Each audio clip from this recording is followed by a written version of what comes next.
Grupi parlamentar I Partisë Socialiste pritet të mbledhet të njëjtën në orën 11 në Pallatin e Brigadave për të vendosur lidhur me kërkesën e SPAK për arrestimin e zëvendës kryeministres Belinda Balluku.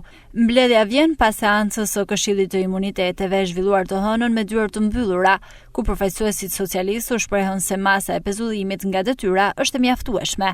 Në takimin e së njëjtës pritet të prezantohet qendrimi zyrtar I grupit dhe të hartohet raporti përfundimtar. Sipas burimeve, socialistët nuk pritet të japin miratim për arrestim.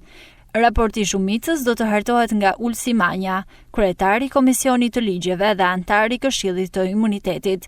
Edhe Partia Demokratike do të paraqesë raportin e saj.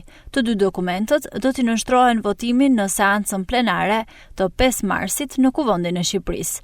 Në mbledhjen e Këshillit të Imunitetit, SPAK kërkoi masën e arrestit, duke argumentuar se pozita e Ballukut është rënduar edhe se ekziston rreziku I ndërhyrjes në hetim përmes komunikimit me varësit.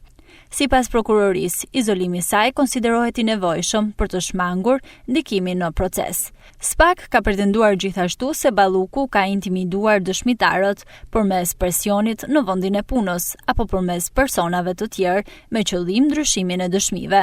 Avokatët e saj kanë kundërshtuar kërkesën, duke deklaruar se çështja nuk është e motivuar politikisht dhe se ajo ka zbatuar masën e pezullimit nga detyra. Belinda Balluku është marrë pandehur për shkelje të barazisë në tenderin për tunelin e Llogaras dhe është nën hetim edhe për 7 lote të Unazës së Madhe.